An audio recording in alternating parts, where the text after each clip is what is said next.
네, 오늘이 이제 마태복음 산상설교 마지막 강의입니다.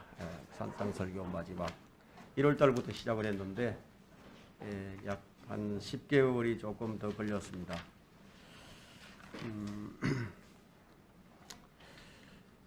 오늘 7장 마태복음 7장 24절로부터 이제 마지막 절까지 공부하도록 하겠습니다. 오늘 이 주제는 산상설교 결론인데 그 무너짐이 극심하리라. 그 무너짐이 극심하리라는 이 주제로 강의를 하도록 하겠습니다.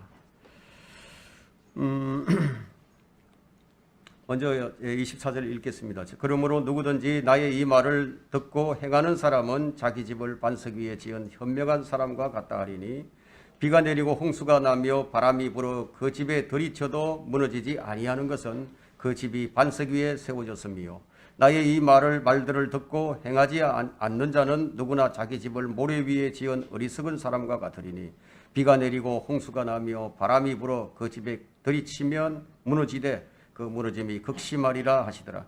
예수께서 이 말씀들을 마치시니 주의 교리에 백성들이 놀라더라. 이는 주께서 가르치시는 것이 권위 있는 분 같고 서기관들과 같이 아니하였기 때문이라. 자, 우리가 이 산상설교를 단순하게 유대인들에게만 주신 것이라고 생각한다면 우리가 영적인 교훈을 얻을 수가 없습니다. 여기에는 우리에게 주는 영적인 그러한 교훈들이 너무나 많이 들어 있습니다. 이스라엘 사람들이 율법을 행위로만 지켰기 때문에 그들이 실패했던 원인이었는데 우리도 오늘날 이 말씀을 가지고 어떻게 실행하느냐, 유대인들처럼 바리새인들처럼 행위로 자기 믿음으로, 그들은 자기 믿음으로도 하지 못했어요. 행위로만 했습니다. 자, 우리는 행위로는 하지 않는데 자기 믿음으로 하는 사람들이 많이 있죠. 자기 믿음으로 하게 되면 실패입니다. 이 신약 시대와 구약 시대의 다른 점이 바로 그런 점이 있습니다. 제가 오후 시간에 이제 그런 설교를 할 것인데요. 주님은 이 산상설교 이 마지막 그 24절부터 29절의 내용을 통해서 천국에 들어갈 사람과 들어가지 못하는 사람들을 비교하면서 이 산상설교의 결론을 맺으십니다. 현명한 사람은 반석 위에 집을 짓는 사람이고 어리석은 사람은 모래 위에 집을 짓는 사람인데 여기서 듣고 행하는 현명한 사람은 마태복음 25장에 나오는 현명한 다섯 처녀예요. 7장에서 반석 위에 집을 지은 사람과 25장에서 신랑을 맞이하는 이 다섯 처녀는 같은 부류의 사람임을 알 수가 있습니다. 또한 이 각절에서 나타나는 이 집이라는 말에 우리가 주목해야 할 필요가 있습니다. 구약 성경과 마태복음 전체에서 집은 이스라엘 집을 얘기합니다. 마태복음 12장 43절이나 23장 38절에 분명하게 집이 이스라엘 집을 말하는 것을 알 수 있는데 따라서 여기 이 두 부류의 집을 짓는 사람들은 모두 이스라엘 사람들이에요. 우리는 이 구약 성경에서 모든 이스라엘이 구원을 받는 것이 아니라 남은 자들만이 구원을 받는다는 것을 이제 확인할 수가 있습니다. 이사야 10장 20절이나 또 11장 11절, 16절, 예레미야 23장 3절에서 우리는 남은 자들이 구원받는 것을 알 수 있는데 왜냐하면 출애굽한 이스라엘 백성들이 모두 가나안 땅에 들어간 것이 아니라 일부만 들어갔거든요. 언제나 남은 자들만이 이제 구원을 받습니다. 다시 우리가 주목할 것은 27절의 이 심판, 27절에 비가 내리고 홍수가 나며 바람이 불어 그 집에 들이치며 무너지되 그 무너짐이 극심하리라. 자, 이 심판은 이 불의 심판이 아니라 물의 심판인 것을 알 수 있죠. 이 물의 심판은 계시록 14장에서 적그리스도에 의한 물의 공격임을 우리가 알 수가 있습니다. 17장이죠. 17장, 계시록 17장에서.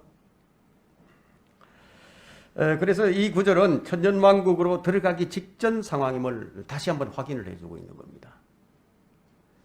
대환란 중간에 이제 이스라엘은 이 용의 낯을 피해서 광야에서 하나님께 이제 하나님의 부양을 받으며 살게 되는데, 대환란, 이 요한계시록 12장 한번 펼쳐보십시오.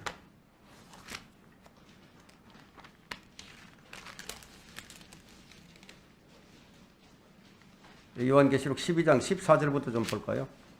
14절. 그때 그 여인이 큰 독수리의 두 날개를 받았는데 이는 그녀가 광야에 있는 자기 처소로 날아가서 그곳에서 그 뱀의 낯을 피하여 한 때와 두 때와 반 때를 부양받으려 함이더라. 그 뱀이 여인 뒤에다 자기 입에서 물을 홍수같이 쏟아 그 여인을 홍수에 떠내려가게 하려 하되, 이제 홍수의 심판이 나오죠. 물의 심판이에요. 그 땅이 그 여인을 도와 그 입을 벌려 용이 그 입에서 쏟은 홍수를 삼켜버리더라. 그러자 그 용이 여인에게 분노하여 여인의 씨 가운데 남은 자들, 즉 하나님의 계명들을 지키며 예수 그리스도의 증거를 가진 자들과 싸우려고 나아가더라. 여기 이제 이스라엘이 두 부류로 나눠지는데요. 여기서 이제 남은 자들은 좀 이제 특이한 자들이죠. 도망을 간 자들과 도망가지 못한 자들입니다. 도망을 간 자들은 페트라로 도망을 가게 되고, 이게 이제 도망가지 못하고 남은 자들이 있는데, 그들이 누구냐면요, 예수 그리스도의 하나님의 계명들을 지키고 예수 그리스도의 증거를 가진 자들이에요. 이들과 싸우려고 나가는 거예요. 누구죠? 그러면 14만 4천 명들이겠죠. 그래서 이게 남은 자들이란 하나님의 계명들을 지키며 예수의 증거를 가진 자들이에요.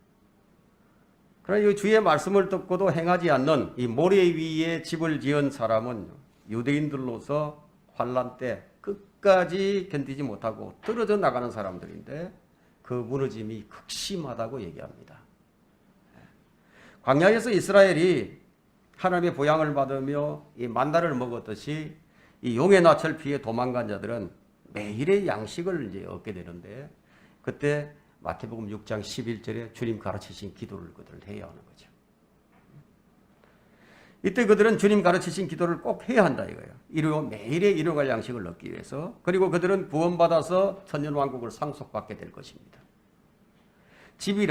여기 집이 나오는데요. 이 집이란 일반적으로 이제 건물로서의 집을 말하지만, 우리가 스위트홈이라고 얘기할 때는 유형의 집이라기보다는 이 부부 간의 사랑이 있고, 또 부모와 이 자녀들 간의 애정이 있고, 형제 우애가 있는 그 무형의 집을 이제 말하는 것입니다. 우리는 이 유형의 집이 무형의 집이 되게 해야 하는 거예요. 구약에서는 성전을 주의 집이라고 불렀고, 또 신약에서는 구원받은 성도의 몸을 성령의 전, 또 하나님의 성전이라고 부르고 있죠. 우리 몸은 흙으로 된 집이에요. 그래서 아담아라고 그러죠. 우리 모두의 이름은 아담이에요. 흙이에요, 흙. 우리는 아담의 형상을 입고 태어났죠. 그래서 고린도전서 15장 49절에 우리가 흙으로 만들어진 자의 형상을 입은 것 같이 하늘에 속한 분의 형상도 입으리라. 자, 이것은 우리 육신의 타고난 몸과 이 영적인 몸을 비교한 것입니다. 그래서 우리는 모두가 다 집을 짓는 건축자들이라고 말을 하고 있는데, 좋은 집을 짓는 데는 그 방법이 있습니다.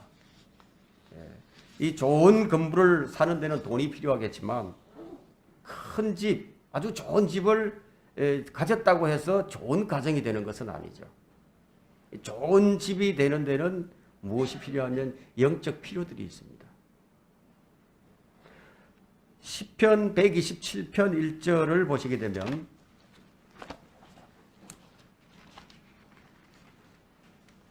주께서 집을 짓지 아니하시면 그 집은 오래가지 못한다고 말하고 있습니다. 주께서 세우지 아니하시면 그 집은 오래가지 못한다 이거예요. 주께서 집을 짓지 아니하시면 집을 짓는 자들의 수고가 헛되며, 주께서 성읍을 지키지 아니하시면 파수꾼의 깨어 있음이 헛사로다 이거예요.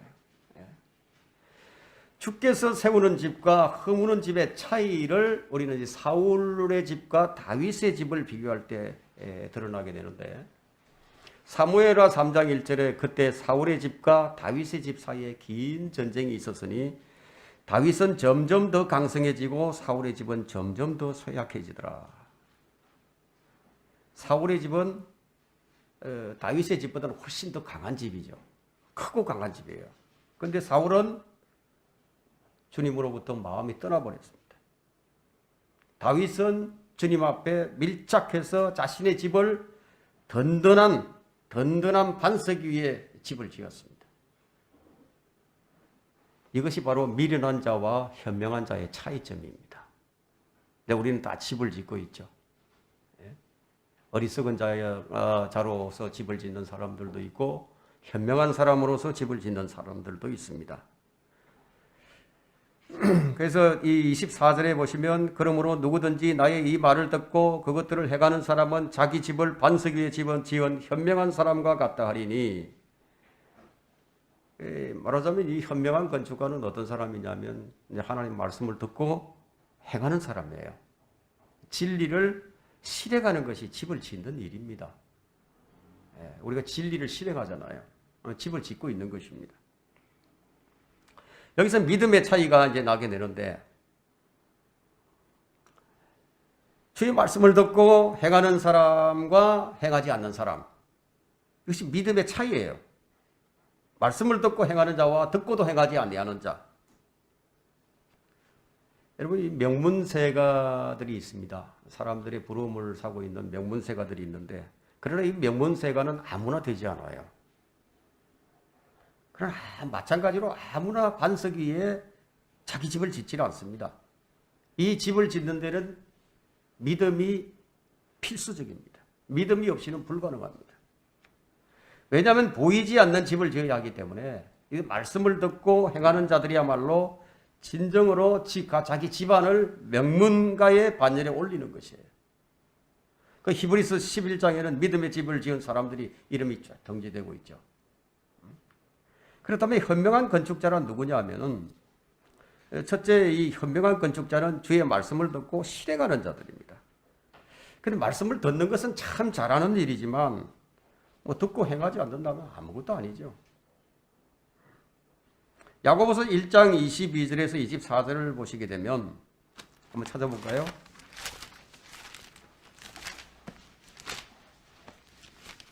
그러나 너희는 말씀을 행하는 자가 되고 단순히 듣기만 하는 자가 되어 자기 자신을 속이지 말라. 누구든지 말씀을 듣기만 하는 자가 되고 행하는 자가 되지 아니하면 그는 거울로 자기의 타고난 얼굴을 보는 사람과 같으니 이는 그가 자기를 보고서는 가서 즉시 자기가 어떻게 생겼는지를 잊어버립니다.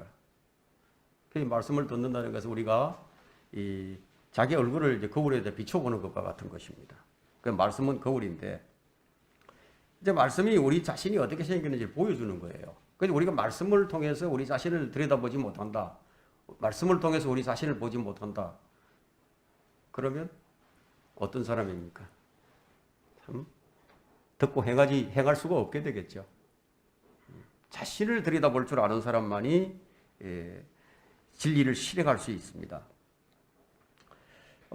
그런데 이제 거울을 보고 자신의 잘못들을 보았는데도 돌이키지 않는다면 어떤 사람인가? 얼굴에 뭐가 묻어 있는데 이 거울을 보고도 씻지 않는 사람이에요. 그냥 내버려 두는 거죠. 돌이킴이 없는 사람, 말하자면 회개하지 않는 사람, 자백하지 않는 사람이에요. 왜냐하면 믿음은 말씀을 들으면서 나오게 되는데 말씀이 믿음으로 결합이 안 되기 때문에 실행으로 이어지지가 않아요. 말씀은 되새김질이 필요합니다. 우리가 마음에 먹은 말씀을 되새김질을 하는 거예요. 그래서 묵상을 통해서 이루어지게 됩니다.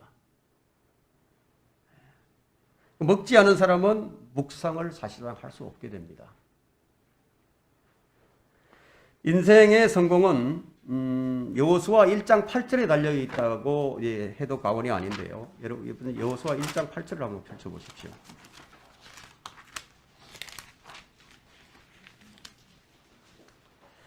이 율법책을 네 입에서 떠나지 않게 하고 주야로 그 안에 있는 그것을 묵상하여 그 안에 기록된 모든 것대로 지켜 행하라. 그리하면 네가 너의 길을 번영하게 만들 것이고 네가 좋은 성공을 이루리라. 인생의 성공이 바로 여기 달려 있는 겁니다. 열매는 말씀의 씨가 자라서 맺히게 되는 것이죠. 그런데 듣고 잊어버린다면, 듣는 것으로 만족해버린다면 그 사람은 자신을 속이는 사람이에요. 우리가 설교를 듣고 또 성경을 공부하는 것은 무엇 때문에 하죠? 믿음을 실행하기 위해서 하는 거죠. 자신을 세우고 가정을 반석 위에 굳게 세우는 일은 주님의 말씀을 듣고 행함으로써 시작이 됩니다. 빨리 돈을 벌어서 내 생활에 좀 안정을 취하려고 하는데 거기에 대한 목표를 두게 되면 그 집은 반석 위에 집이 세워지지가 않아요.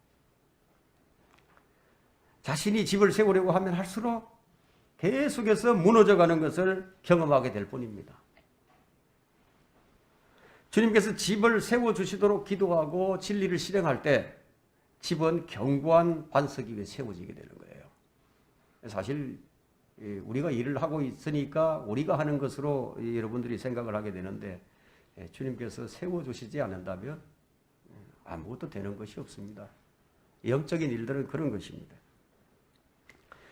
어떤 여인이 주님께 당신을 낳은 태와 당신을 먹인 젖이 복이 있나이다 라고 말을 했을 때 주님께서 어떤 말씀을 하셨죠? 누가복음 11장 28절에서 말씀하셨는데 정녕 하나님의 말씀을 듣고 그것을 지키는 사람들이 오히려 복이 있느니라. 이 말씀은 주의 말씀을 듣고 그것을 지키는 자가 아니라면 그가 누구이든 소용이 없다는 얘기죠. 이 말씀을 깊이 우리가 묵상해 볼 때 말씀을 듣고 그것을 지키는 자가 어떤 사람인지를 생각해 볼 것입니다. 바로 이 믿음으로 지키는 자죠. 듣기는 하지만 실행하지 못하는 것은 그것을 들은 사람이 믿음을 결합시키지 못했기 때문이라고 히브리서 4장 2절에 말씀하고 있는데 인생의 염려와 재물과 쾌락으로 숨이 막힐 때요. 아무리 말씀을 들어도 열매가 맺히지 않습니다. 음행과 탐욕이 가득한 헤롯 왕도 요한의 말을 듣고 기뻐했어요. 매우 기뻐했습니다. 그러니까 기쁘게 듣는다고 해서 다 회심을 하거나 다 변화를 받는 것은 아니라는 얘기예요. 요한을 의롭고 거룩한 사람으로 알고 또 두려워하면서 그의 말을 기쁘게 들었다면 변화가 마땅히 있어야 할 테지만 그런데 헤롯은 기쁘게 말씀을 들었지만 오히려 요한의 목을 베어버렸습니다. 헤롯은 요한의 말을 듣고 많은 일들을 행하기도 했어요. 그런데 문제가 무엇인가 하면 기쁨으로 듣고 행했지만 그는 믿음으로 행하지 않았던 거예요. 믿음으로 행하지 않았어요. 우리는 성경을 읽을 때 언제나 이 본문의 말씀을 한 글자도 더하거나 빼지 않고 그대로 보지만 그러나 거기서 멈추지 말고 성경이 말씀하시는 것을 하나도 빠뜨리지 않고 읽어내야 한다는 거죠. 듣고 행한다. 듣고 행한다. 누구도 듣고 들은 대로 다 행할 수 없을 것입니다. 그럼 듣고 행한다. 어떤 의미가 있죠? 듣고 믿을 때 믿은 것은 다 행할 수 있다. 믿음이 승리를 주고 믿음이 행위를 낳기 때문에 믿음으로 다 할 수 있는 거예요. 그런데 믿음이 결합되지 않기 때문에 그 들은 말씀을 자기가 합니다. 이것이 우리의 문제예요. 우리의 문제는 바로 여기 있습니다. 구약 성도들이 율법을 믿음으로 하지 않았기 때문에 실패했던 것처럼 우리의 실패는 바로 여기서 발생을 하게 됩니다. 자기 힘으로 하려고 하는 거죠. 자기 믿음으로 하려고 합니다. 가볍게 보이는 말씀도요. 세뇌가 될 만큼 계속해서 반복해서 듣고 또 다 외운다 하더라도 결코 모두 다 지킬 수가 없어요. 그렇다면 듣고 행한다는 것은 어떤 의미가 있는 것이냐는 거죠. 이 듣고 행하는 것 사이에 뭐가 끼어 있죠? 믿음이 끼어 있죠. 그 사이에 믿음이 끼어 있습니다. 행위를 아무리 강조한다 해도 믿음이 없이 하라는 말은 아니거든요. 성경이 행위를 강조하죠. 그런데 믿음이 없이 하라는 얘기가 아닙니다. 믿음과 행위가 균형을 이루라는 말씀도 아닙니다. 믿어야 올바로 행할 수 있고 믿음이 바로 행동의 동력이라는 거죠. 현명한 건축가는 누구인가 하면 둘째, 현명한 건축가는 결코 자신의 생각대로 건축하지 않는 사람이에요. 창세기 4장 17절에 카인이 이제 성읍을 세운 기록이 처음으로 나오는데 그 사람은 자기가 좋을 대로 집을 세운 건축자예요. 반면에 노아는 하나님의 설계대로 방주를 지었습니다. 셋의 후손과 카인의 후손은 이처럼 대조적이에요. 모세의 장막도 솔로몬의 성전도 모두 하나님의 설계대로 지었죠. 그런데 모든 성경은 우리의 교훈을 위하여 기록된 것이라고 했는데 그렇다면 우리도 마찬가지로 주의 말씀대로 행해야 한다는 겁니다. 말씀을 떠나서는 그거 아무리 좋은 믿음을 가졌다 하더라도 말씀을 떠나서는 바로 카인의 후손처럼 집을 짓게 될 수밖에 없죠. 교회의 지체들을 세우는 일이나 양들을 먹이고 또 양육하는 이런 일들은요, 감독하는 일들은 모두 성경대로 해야 됩니다. 그래서 베드로전서 2장 5절에는 너희도 산돌들로서 영적인 집으로 지어지고 예수 그리스도로 인하여 하나님께서 기뻐하실 영적인 제물을 드리는 거룩한 제사장이 되었느니라. 말씀을 듣고 행하는 자들이야말로 자기 집을 반석 위에 지은 현명한 사람입니다. 반석은 무엇인가 하면 반석은 무엇인가가 아니라 반석은 누구인가예요. 반석은 바로 그리스도시죠. 우리는 그리스도 안에 뿌리를 내리고 그리스도 위에 세움을 받아야 합니다. 그리스도가 아니라면 그것이 무엇이라고 해도 다 무너져 버리고 맙니다. 현명한 건축자는 누구인가? 세 번째요. 현명한 건축자는 반석 위에 집을 짓는 사람이에요. 25절에 보시면 비가 내리고 홍수가 나며 바람이 불어 그 집에 들이쳐도 무너지지 아니하는 것은 그 집이 반석 위에 세워졌으며 반석 위에 세운 교회는 지옥의 권세가 이기지 못한다고 했죠. 마태복음 16장 18절에 너는 베드로라 그리고 이 반석 위에 나의 교회를 세우리니 지옥의 문들이 그것을 이기지 못하리라. 그렇다고 주님이 세우신 교회라고 해서 그 위에 비가 내리지 않고 홍수가 덮이지 않는 것은 아니에요. 주님께서 세운 집이지만 여전히 비가 내리고 홍수가 덮칩니다. 오히려 더 극심한 박해와 탄압이 있습니다. 크고 강한 바람이 불어닥칩니다. 그러나 무너지지는 않아요. 여러분 누구든지 그리스도 안에서 경건하게 살고자 하는 모든 사람은 박해를 받을 것이라고 말씀하셨죠. 여러분 우리 믿음의 선진들이 어떻게 살았습니까? 여러분 폭스의 선교사를 읽어보셨으면 잘 아실 것입니다. 여러분 히브리서 10장을 한번 펼쳐보십시오. 그 구약 성도들은 어떻게 살았느냐.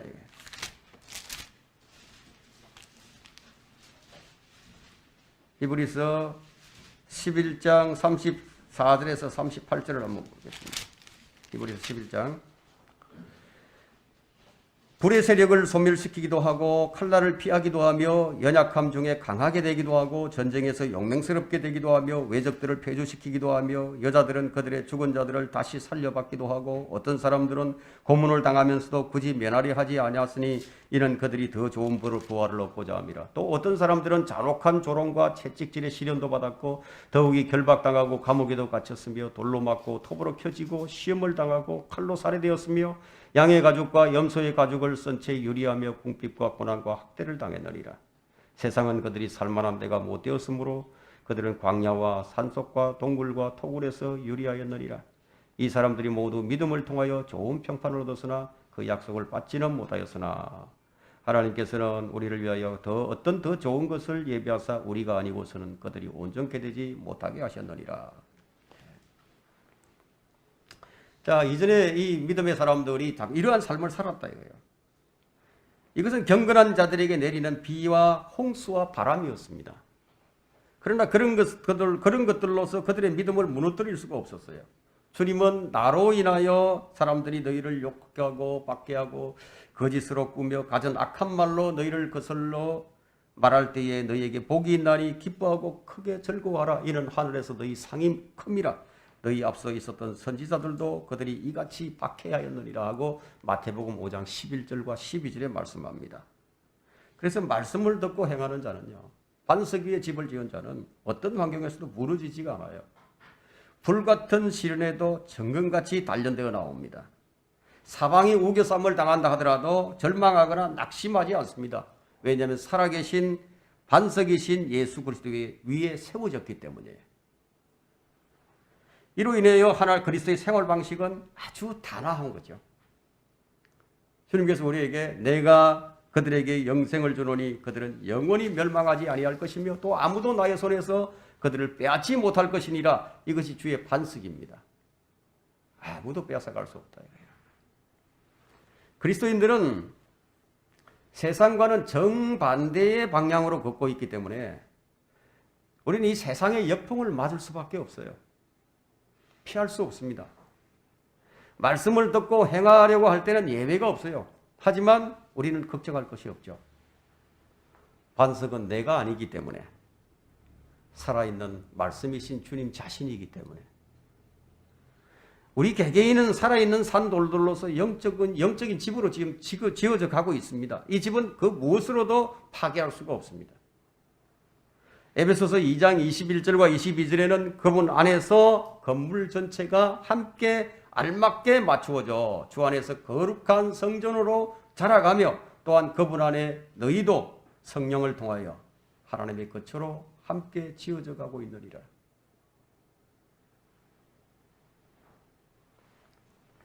자, 우리 교회가 바로 이와 같이 건물 전체가 함께 알맞게 맞추어져서 주 안에서 거룩한 성전으로 자라가야 합니다. 무엇을 통해서? 성령을 통해서. 자, 26절과 27절을 봅니다. 나의 이 말을 듣고 행하지 않는 자는 누구나 자기 집을 모래 위에 지은 어리석은 사람과 같으니 비가 내리고 홍수가 나며 바람이 불어 그 집에 들이치면 무너지되 그 무너짐이 극심하리라 하시더라. 앞서 말씀드린 대로 교리적으로는 대환란 때의 유대인들이지만 영적으로는 지금 우리에게 얼마든지 적용이 가능한 말씀이에요. 어리석은 사람은 어떤 사람인가 하면 말씀은 듣긴 하지만 말씀을 믿지 않기 때문에 행할 수가 없어요. 물론 세상의 염려 때문에 행하지 않을 수도 있지만 말씀을 믿지 않기 때문에 행할 수가 없다. 왜냐하면 그리스도의 십자가가 어리석게 들려지기 때문에 자기 집을 반석 위에 지은 것이 아니라 모래 위에 집을 짓는 것이죠. 지금 이 세상은 멸망의 날에 불사르려고 간수된 세상이라고 베드로후서 3장 7절에 말씀합니다. 이 악한 세상에 소망을 두는 사람은 바로 모래 위에 집을 짓는 어리석은 사람들이에요. 이들이 바로 구원받지 못한 자들이죠. 사람들은 예수님을 믿지 않고 자기 육신을 신뢰합니다. 구원받은 그리스도인도 세상을 사랑하게 되면 어리석은 사람이 되어서 육신으로 성령을 대신하려고 합니다. 무엇인가 다른 것으로 자신의 믿음을 대신하려고 합니다. 어리석은 자들이 세운 집은 아무리 화려하고 웅장하게 지어져도 그 집은 반석 위에 세워진 집이 아니기 때문에 한순간에 무너져 내려버립니다. 그렇다면 성경은 누가 어리석은 자라고 말을 하고 있는가? 우리가 성경에서 찾아서 한번 살펴보겠습니다. 시편 14편 1절을 한번 펼쳐보십시오. 시편 14편 1절에 좀 성경을 좀 찾아보겠습니다. 어리석은 자는 자기 마음에 말하기를 하나님은 없다 하였도다. 그들은 부패하고 가증한 일들을 행하였으니 선을 행하는 자가 아무도 없도다. 믿지 않는 자들이죠. 이들이 바로 반석이 아닌 모래 위에 집을 짓는 사람들입니다. 두 번째는 이제 마태복음 25장 3절을 한번 펼쳐보십시오.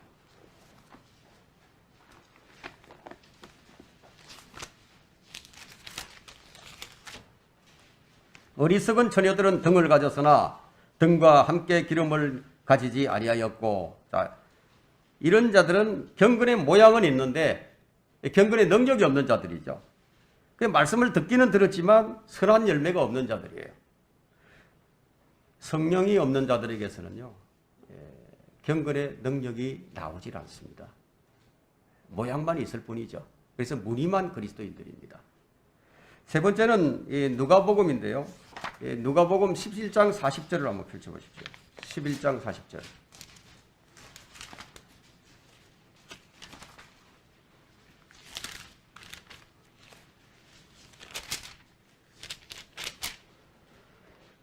너희 어리석은 자들아 겉을 만드신 분이 속도 만들지 아니하셨느냐.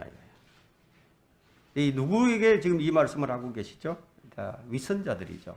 겉과 속이 다른 자들. 한 입으로 두 말을 하는 사람들. 여기선 이런 말을 하고 저기선 저런 말을 하고. 주님은 겉과 속을 둘 다 보시는 분이신데 하나님을 누가 속일 수 있겠어요?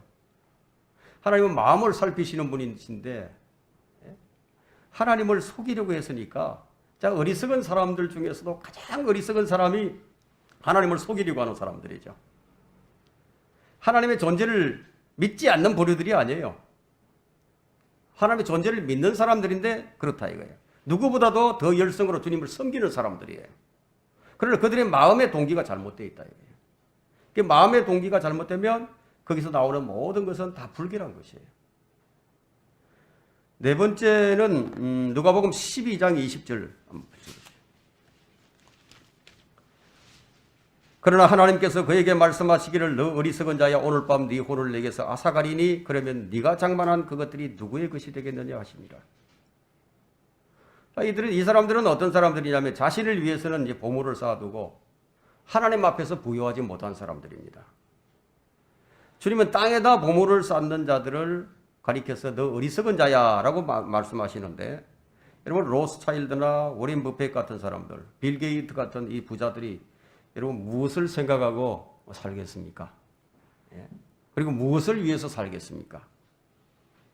그들은 주님을 위해서 일할 수 있는 많은 시간들을 모두 세상에다 쏟아붓는 거죠. 주님은 시간을 어디에다 써야 할지를 말씀해 주셨는데 에베소서 5장 15절과 16절에 그러므로 너희가 얼마나 정확히 행하고 있는지 주의하라고 했어요. 미련한 사람처럼 행하지 말고 현명한 사람처럼 행하여 시간을 사서 얻으라 그랬죠. 현명한 사람들은 어떤 사람들이면 시간을 사서 얻는 사람들입니다. 왜냐하면 그 날들이 너무 악하기 때문이라고. 그리고 누가복음 24장을 한번 펼쳐보십시오. 누가복음 24장 25절을 볼까요? 그때 주께서 그들에게 말씀하시기를 오 어리석은 자들아 선지자들이 말한 모든 것을 마음에 드디 믿는 자들아. 선지자들이 주의 부활에 대해 예언한 것들을 드디 믿는 자들을 가리켜서 너 어리석은 자들하고 말씀하시죠. 이 바울은 고린도전서 15장 36절에서 부활을 믿지 못하는 자들에게 너 어리석은 자들아 하고 부릅니다. 고린도전서 15장 36절에 너 어리석은 자야 네가 뿌린 씨가 죽지 않으면 살아나지 못하리라. 자, 이런 말씀을 하신 주님의 교리를 듣고서 사람들이 어떻게 놀랐느냐 하면요. 오늘 본문으로 다시 돌아와서 28절에 보면 예수께서 이 말씀들을 마치시니 주의 교리에 백성들이 놀라더라. 주님이 이제 산 위에 오르셔가지고 가르치신 이 말씀들은 듣는 이 청중들의 마음에 충격과 놀라움을 주었습니다. 그들이 지금까지 이런 가르침을, 이런 말씀을 들어본 적이 없었기 때문에 말씀이 육신이 되어서 친히 말씀을 선포하심으로써 그들은 놀라움을 금할 수가 없었죠. 주님께서는 바리새인들과 서기관들과는 다르게 마음에 있는 것까지도 들춰내신다. 놀라지 않을 수가 없죠. 자, 이 주의 말씀을 들은 청중들의 우리가 반응을 살펴본다면은 주의 말씀에는 은혜가 넘치는 말씀이기 때문에 어떤 고백을 해야 되냐면 시편 45편 2절인데 제가 찾지 마세요. 제가 읽겠습니다. 왕은 사람의 자손들보다 더 아름다우셔서 은혜가 입술 속으로 부어졌으니 그러므로 하나님께서 왕을 영원히 복주셨나이다. 자, 이 말씀이 요한복음 1장 14절에서 성취가 되고 있는데 그 말씀이 우리 가운데 거하심으로 우리가 그의 영광을 보니 아버지의 독생자의 영광으로 은혜와 진리가 충만하더라고 했습니다. 그럼에도 사람들은 믿지를 못하죠. 증거를 인정하면서도 믿지 못하는 것을 우리는 무엇으로 설명을 하죠? 증거를 보고서도 안 믿는다 이게. 우리 이걸 무엇으로 설명할 수 있겠어요? 사람들은 참 이상하죠. 사람의 마음은 너무너무 이상합니다. 누가복음 4장 22절에서 모두가 주의 증거를 인정하면서도 주의 입에서 나오는 은혜로운 말씀들을 이상히 여기고 말하기를 이 사람이 요셉의 아들이 아니냐고 하더라. 사람들의 편견이죠. 사람들의 선입견입니다. 그리고 고정관념입니다. 또 이 정해놓은 것들을 보고도 확인하면서도 믿지 못한다 이거예요. 사람의 고정관념 깨트리기가 이렇게 어려운 것이에요. 사람은 색안경을 끼고 보잖아요. 이 색안경을 내려놓지 못합니다. 정해놓은 것들을 보고 듣고 확인하면서도 믿지 못한다 이거예요. 마음에 딱 정해놔 버렸으니까. 나는 안 믿기로 정해져 버렸다 이거예요. 세상 없어도 안 믿어요. 예수님의 제자들은 이제 부활하신 주님이 나타나셔서 이제 보호해 주시자. 참 보고 너무너무 기뻤죠. 말씀하신 대로 다시 살아나셨다. 이게. 얼마나 기뻤겠습니까? 근데 기뻐하면서도 믿지 못한다. 이거예요. 기뻐하는데. 보고서 기뻐하는데도 믿지 못한다. 이거예요. 이상하다. 이거예요. 어떻게 그럴 수 있을까? 의아해하면서 믿지 못했습니다. 누가복음 24장 38절에서 41절에 나타나는데 이런 마음에 정해진 고정관념을 뽑아내버리지 않는다면요. 우리 영적 깊이를 경험할 수 없습니다. 누가복음 24장 38절부터 41절까지 주께서 그들에게 말씀하시기를 어찌하여 너희는 불안해하며 어찌하여 너희 마음에 의심이 이르니 나의 손과 나의 발을 바로 나를 잡으라 영과 사람답지만 영사갑뼈와 살사뼈만 네가 불마같이 있는 것이고 마시신 후에 자기 손과 발을 그들에게 보여주시더라. 또 그들이 기쁨으로 인하여 아직 믿지 못하고 있을 때 아무리 사람이 기뻐해도 못 믿을 수 있다는 거예요. 주께서 그들에게 말씀하시기를 여기 먹을 것이 있느냐. 그들이 보는 앞에서 생선 토막과 또 꿀을 드시자 그때서야 이제 믿기 시작했죠. 주님 입에서 나오는 말씀들은 모두 은혜와 진리 그 자체예요. 그러면 성도들도 동일하게 은혜를 끼치는 말을 해야 되겠죠. 에베소서 4장 29절에 너희 입에서 어떤 더러운 말도 나오지 아니하게 하고 오직 서로를 세우는데 필요한 좋은 것들만을 말하여 듣는 자들에게 은혜를 끼치게 하라고 했습니다. 이것이 형제 자매들 간에 서로 간에 해야 할 소금으로 맛을 내듯이 말을 하는 것이에요. 이렇게 되도록 우리는 어떻게든 성령으로 충만하라는 겁니다. 은혜의 말씀과 은혜의 영으로 충만하면 덕을 세우는 좋은 말을 하게 되어 있습니다. 골로새서 4장 6절에 그렇게 말씀하고 있죠. 두 번째는 주의 말씀에는 놀라움이 있습니다. 마태복음 13장 54절에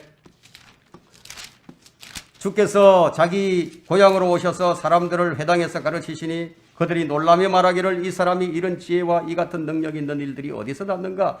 주님께서 말씀하시면 듣는 청중들은 마치 전기에 감전되듯이 막 충격을 받아요.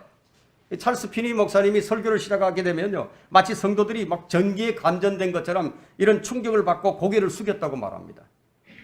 그 말과 설교는 성령과 능력 나타남으로 말씀을 전했기 때문이에요. 주의 말씀에는 또 기쁨이 있습니다. 세 번째는 마가복음 12장 37절에 그러므로 다윗 자신도 그를 주라고 불렀는데 어떻게 그가 다윗의 아들이 되겠느냐고 하시니 많은 무리가 그가 하신 말씀을 기쁘게 듣더라. 주의 말씀을 들으면 우리 기쁨이 오는 거예요. 여러분 설교 분위기는요, 주님이 말씀을 전하실 때 이게 설교 분위기는 은혜와 더불어 기쁨이 주어진 거예요. 기쁨은 성령의 선물이죠. 말씀의 은혜를 받을 때 사람들의 마음은 기쁨이 가득하게 됩니다. 네 번째는 주의 말씀을 들으려고 열심히 귀를 기울였습니다.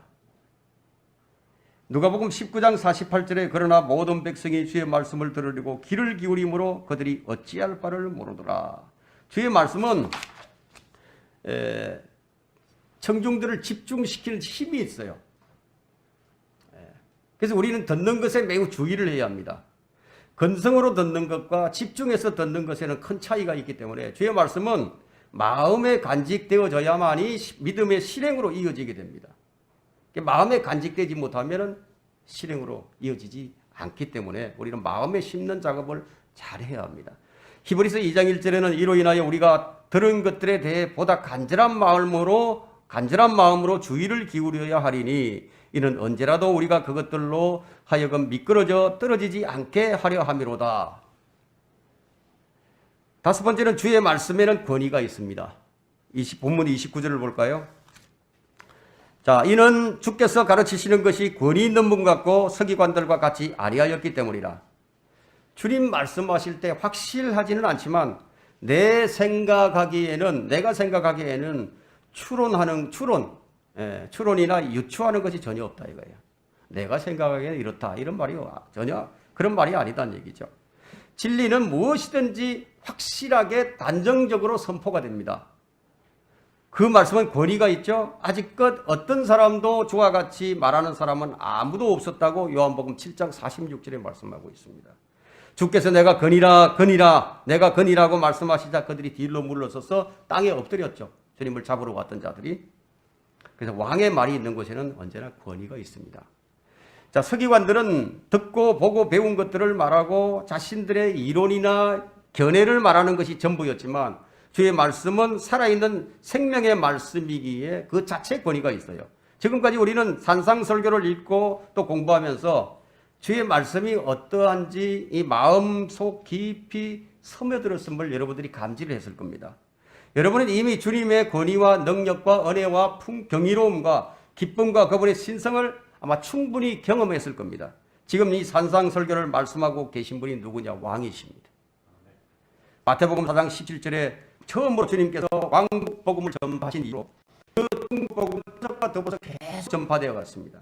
이 표적은 전파하신 분이 왕이라는 것을 입다는 것인데 그 표적으로 해서 많은 분들이 모든 상태에서 행해진 이 설교가 천국 복음의 핵심이고 또 그렇게 하신 분이 왕이시기에 예수님께서 그것에 대한 증거들을 계속해서 청중들에게 보여주셔야만 했다 이거예요. 왕이시기 때문에. 이제 이 8장부터는 구체적으로 이제 병고침 또 나타나는 이적들은요. 왕을 기다리는 청중들에게 주님께서 보여주시는 왕의 표적입니다. 주님께서 이 산상설교를 통해서 이 왕국을 가로막고 있는 거짓 선지자들에 대해서 속지 말 것을 엄중하게 경고하셨음에도 그들은 듣는데 소홀히 함으로써 왕을 죽이는데 동조하고 말았습니다. 그 결과 그들은 왕국으로 들어가지 못했죠. 자, 이 말씀이 주는 교훈에 우리는 주의해서 올바른 믿음의 실행으로 이어지게 할 수 있어야 할 것입니다. 오늘 여기까지 산상설교를 마칩니다.